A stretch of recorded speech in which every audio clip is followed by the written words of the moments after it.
आज हम पढ़ाई से अलग थोड़ा विज्ञान से संबंधित कुछ एक्सपेरिमेंट करने जा रहे हैं। हम देखते हैं कि अपने घरों में ही कुछ ऐसी चीजें हमारे पास उपलब्ध होती है जिनसे हम ऐसी चीजों के बारे में पता कर सकते हैं या देख सकते हैं जिसके बारे में हमने कभी सोचा भी ना हो। हम अगर मनुष्य हैं तो मनुष्य क्यों हैं?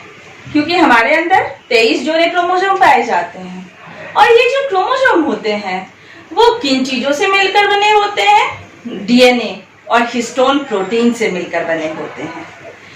इन्हीं क्रोमोसोम के कारण अलग अलग जीवों की संरचना के गुण अलग अलग होते हैं।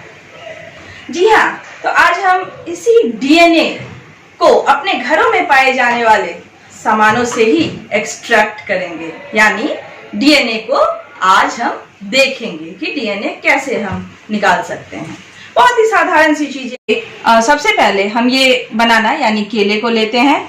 इसके बाद हमने यहाँ आधा कप पानी लिया है, नमक यानी सोडियम क्लोराइड, यहाँ सोप है, हैंड वॉश जो अभी कोविड में कहते हैं कि दिन में कम से कम 5 या 6 बार अपने हाथों को धोना चाहिए, तो जी हाँ, सभी घरों में ये सोप मिलेगा।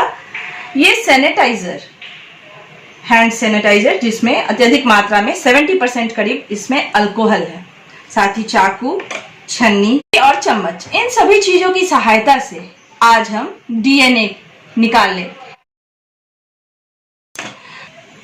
सबसे पहले हम केले को पीसेज में काट लेते हैं। ये अगर अधिक पका हुआ बनाना हो तो उसे भी काट कर ले सकते हैं। आखिर हमने बनाना को ही क्यों चुना? तो इसके लिए सबसे आसान सी बात है कि यह जो बनाना है इसे आसानी से हम मैश कर सकते हैं। साथ ही साथ बनाना में जो 50% क्रोमोसोम है वो हमारे मनुष्यों के क्रोमोसोम से इसकी संरचना मिलती है। तो हमने इस बनाना को लेके एक ट्रांसपेरेंट पॉली बैग लिया और इसमें इस बनाना को डाल लिया। अब या तो हाथ की सहायता से या मैशर की सहायता से इसे हम अच्छे से मैश कर लेते हैं। अब हमने इस बनाना को अच्छे से मैश कर लिया है। चूंकि ये बनाना पका हुआ था इसलिए यह अच्छी तरह से मैश हो चुका है। अब इसे हम साइड में रख लेते हैं। अब इस पानी में सबसे पहले हमने ये नमक यानी सोडियम क्लोराइड लिया है, लगभग आधा चम्मच, 5 ग्राम के करीब इस नमक को हम पानी में डालते हैं। आखिर यहाँ हम कहते हैं डीएनए, जिसका फुल फॉर्म क्या है? Deoxy ribo nucleic acid. इसका नाम न्यूक्लिक एसिड इसलिए पड़ा क्योंकि सबसे पहले रक्त में यानी ब्लड सेल के न्यूक्लियस में इसे देखा गया था, इसलिए इसका नाम न्यूक्लिक एसिड पड़ा। जबकि डीएनए हमारे न्यूक्लियस के अलावा प्लास्टिड और माइटोकॉन्ड्रिया में भी पाया जाता है तथा शरीर के सभी कोशिकाओं में पाया जाता है, जो हमारे गुणों का निर्धारण करता है, जिसे हम व्हीकल ऑफ जेनेटिक्स, हेरिडिटी का व्हीकल भी कहते हैं। तो यहाँ हमने नमक और पानी का घोल तैयार कर लिया।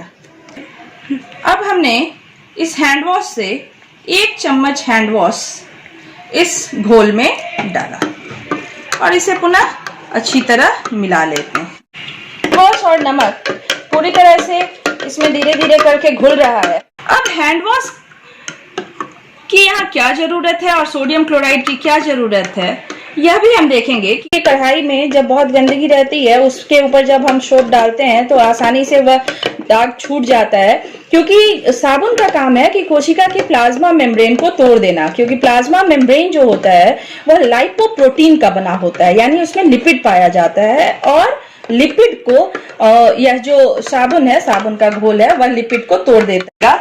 और सोडियम क्लोराइड इसलिए डालते हैं क्योंकि सोडियम क्लोराइड जो है वो घोल में उसे मिला देता है। तो यहाँ अब इस घोल को हमने इस केले के मिश्रण में डाला। अब पुनः हम इस घोल को अच्छी तरह से मिला लेते हैं। अब इस मिश्रण को हम छन्नी की सहायता से छान लेते हैं।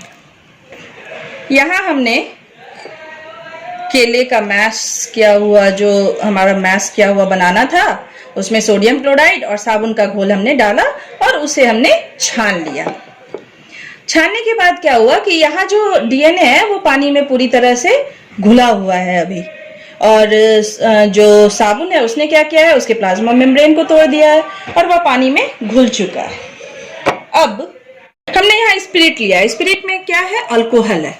अल्कोहल हम उतनी ही मात्रा में लेते हैं जितनी मात्रा में हमारा घोल हमें मिला है। अल्कोहल जो है वह काफी ठंडा होना चाहिए, बिल्कुल चिल्ड होना चाहिए। इसे हमने फ्रीजर में रखा था और उसे निकालकर अब इस घोल में मिलाएंगे। इस मिश्रण में जब हमने अल्कोहल डाला तो आप देख सकते हैं कि हमें परत दिख रही है। अल्कोहल डालने की वजह से डीएनए जो है वो कोगुलेट कर गया, यानी डीएनए जो है वो पानी के घोल से अलग हो गया। और लगभग 1 मिनट तक इसे छोड़ने के बाद यह डीएनए कुछ इस तरह से हमें दिखाई देता है।